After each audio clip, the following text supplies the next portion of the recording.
Now in this section we'll see the last type of NAT, that is port address translation, where we are going to translate all my private networks, like whatever the network I'm using, 192.168.1 network, maybe it is having 254 addresses or more than that. If you have, I want to translate all these private IPs should go to internet with only one registered public IP, and that IP will be 5111.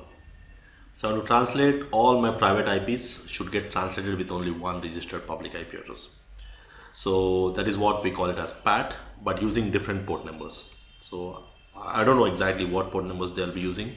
So I want all the devices to get translated with only one registered public IP. So we also call it as dynamic NAT overload. So let's see how to do that. Now to make this possible, if you see the syntax of the PAT is exact same, we can say, okay, as we did in the dynamic NAT, where we have to write an ACL which is going to define what is your private network. Same, no change.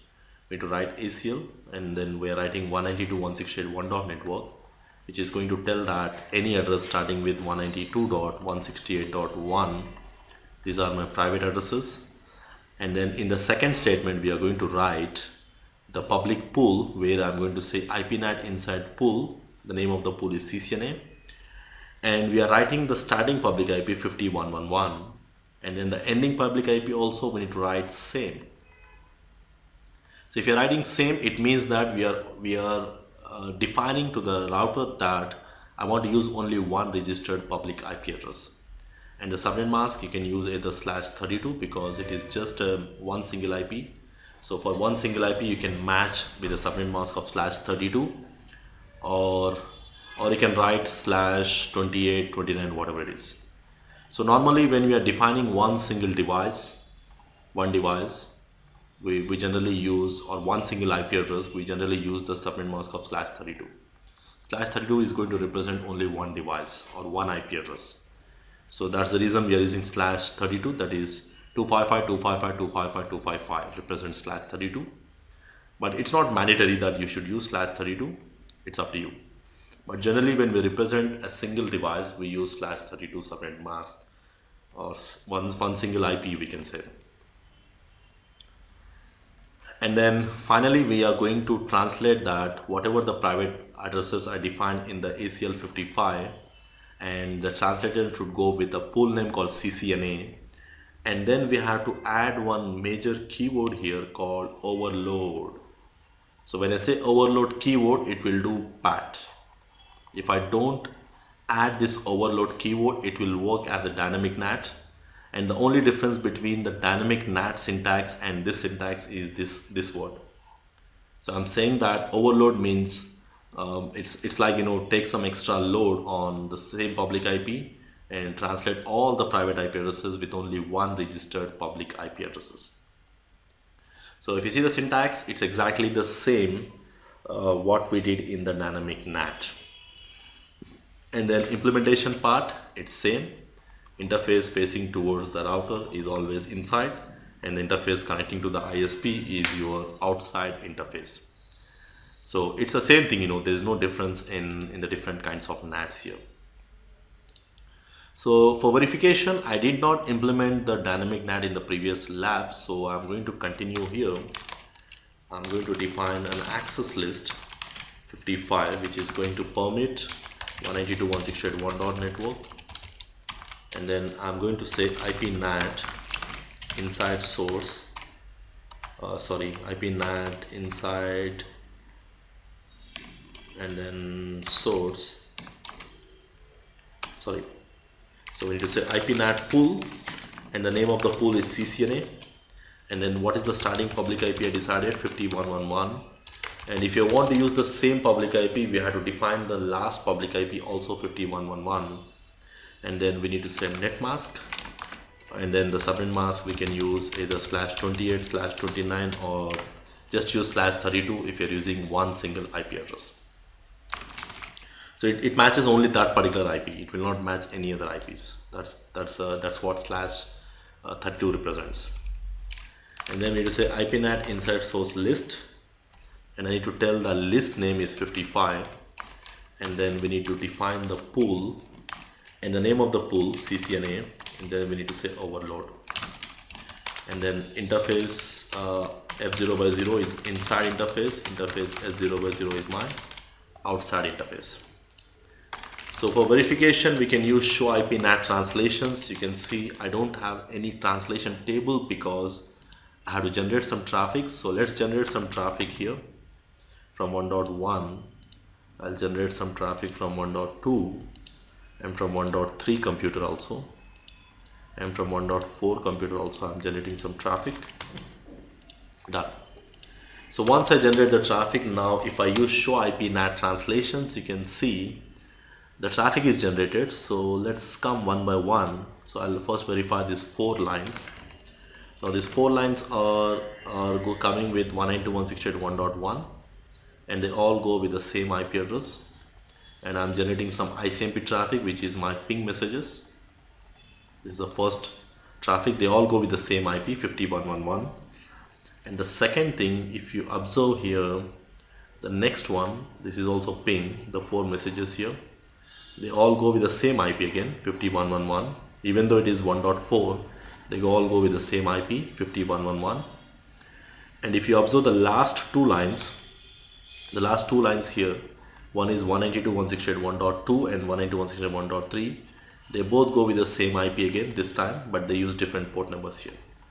So probably the port number reservation starts from 102.4.5 like this. It will go on, and it uses the random port numbers.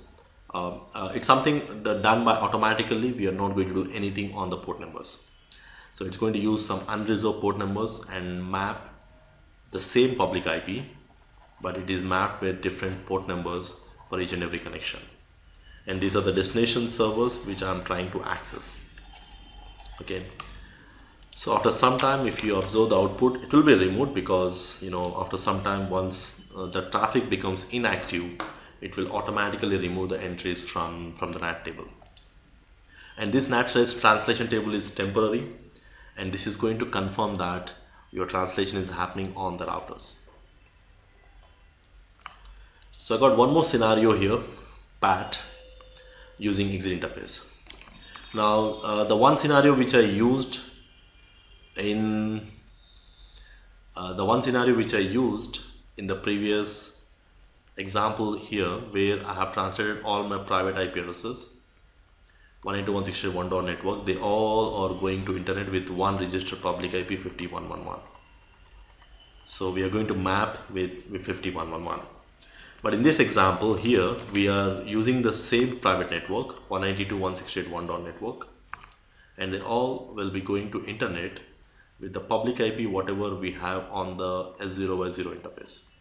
So more commonly you may have a public IP given by the service provider, and I want to translate all the users with the public IP of 100.1.1.1, which is on S0 by 0 interface, which means all the users, they are getting translated with the public IP on the WAN interface, whatever is given by the provider.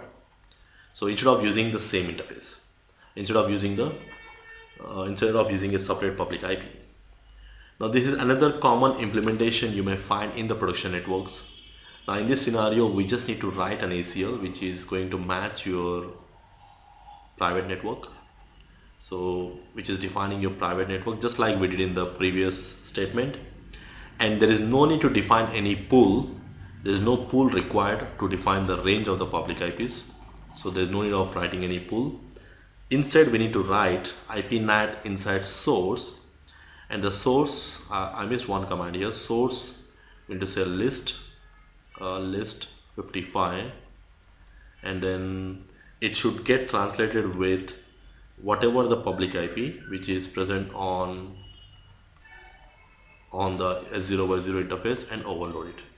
So which means I'm saying that whatever the private IP which I defined in the ACL 55 should get translated with whatever the public IP we have on the S0 by 0 interface and then overload it. So which means now all the users in the LAN will be getting translated with the public IP of 100.1.1.1 instead of using 50.1.1.1. Now this is one common implementation you may come across in the production networks, where all the LAN users will be getting translated to the public IP and mostly this public IP will be automatically assigned by DHCP by the service provider, and that might change. It doesn't make difference because whatever the IP present here, it will be using that public IP to go outside the LAN. Okay, so this is how it's going to work.